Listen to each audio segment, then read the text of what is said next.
163 साल पहले 10 मई 1857 के दिन दिल्ली से करीब 80 किलोमीटर दूर मेरठ में अंग्रेजों के खिलाफ पहली जंग लड़ी गई थी। इस लड़ाई में पूरे भारत में अंग्रेजी हुकूमत के खिलाफ विद्रोह की बिगुल बजा दी थी।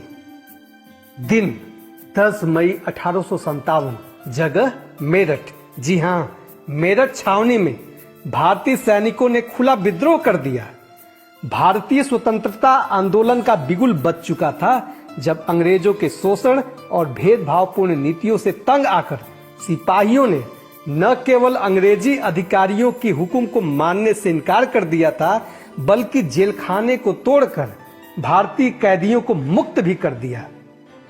मेरठ में विद्रोह की शुरुआत के बाद ये सैनिक दिल्ली की तरफ कूच कर गए और 11 मई 1857 को दिल्ली पर कब्जा करने का अभियान शुरू कर दिया। कंपनी के राजनीतिक एजेंट साइमन फ्रेजर समेत सैकड़ों अंग्रेजों की हत्या कर दी गई।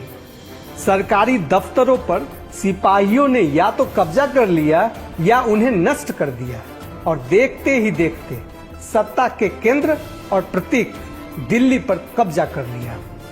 मुगल बादशाह बहादुर शाह जफर को दिल्ली का सम्राट घोषित कर दिया गया।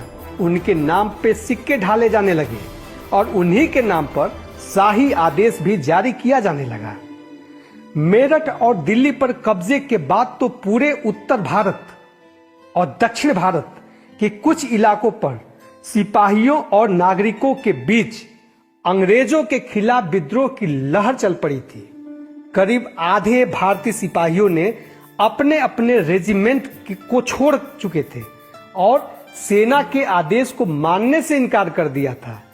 दिल्ली पर कब्जे के 1 महीने के भीतर ही कानपुर, लखनऊ, इलाहाबाद, बरेली, जगदीशपुर, झांसी और बिहार समेत देश के अनेक इलाकों में फैल गया। पूरा देश अंग्रेजों के खिलाफ आक्रोश से भर चुका था। ब्रिटिश हुकूमत के शोषण और ज्यादतियों के कारण पूरे देश की जनता परेशान थी और यही वजह थी कि पूरे देश की जनता इस लड़ाई में शामिल हो चुकी थी। अगले 1 साल तक ब्रिटिश हुकूमत एक तरह से गायब रही। इसका विस्तार पेशावर से लेकर असम के डिब्रूगढ़ तक था, दक्षिण में कर्नाटक में बेलगांव तक था, महाराष्ट्र में सोलापुर, औरंगाबाद और गुजरात में पंचमहल। एक तरह से हम कह सकते हैं कि इसका विस्तार पूरे भारत तक फैल चुका था। दरअसल 1857 की क्रांति अंग्रेजों की सालों से चली आ रही भेदभाव और शोषण की नीतियों का परिणाम स्वरूप ही उभरी थी। अगर हम राजनीतिक कारणों की बात करें तो उनमें से एक कारण था गोद निषेध प्रथा या राज्य हड़प नीति। अंग्रेजों के इस विस्तारवादी नीति का जनक गवर्नर जनरल लॉर्ड डलहौजी था और यह नीति उसी डलहौजी के दिमाग की उपज थी।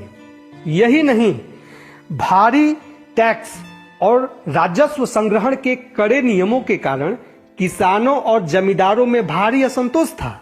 साथ ही भारत में तेजी से पैर पसार रही पश्चिमी सभ्यता के कारण भारत का एक बड़ा वर्ग भी नाराज था।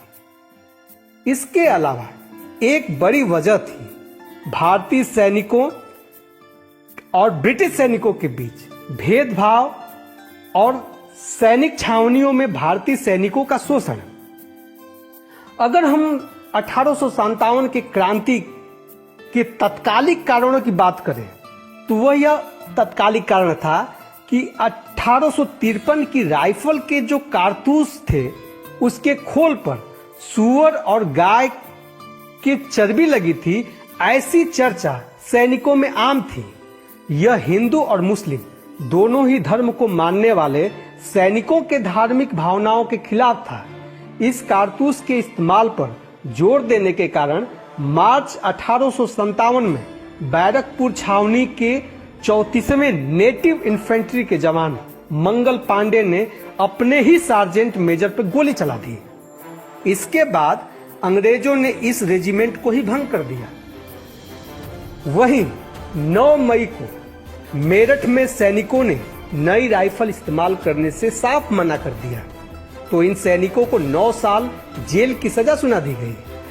अंग्रेजों के इन्हीं क्रूर नीतियों के कारण भारतीय स्वतंत्रता आंदोलन का बीज बो दिया था।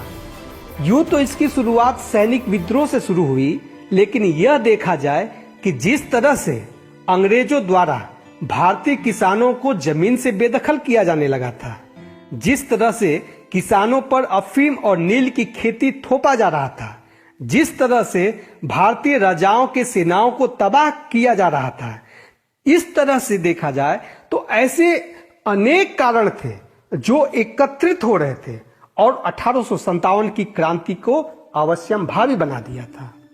हालांकि अंग्रेजों ने अपनी पूरी ताकत और सेना के बूते इस आंदोलन को दबा दिया, लेकिन इस लड़ाई ने यह तो तय कर दिया था कि अब अंग्रेज भारत पर सदियों तक शासन नहीं कर पाएंगे। इस क्रांति ने भारत में ब्रिटिश शासन की जो नींव थी, उस नींव को हिला दिया था।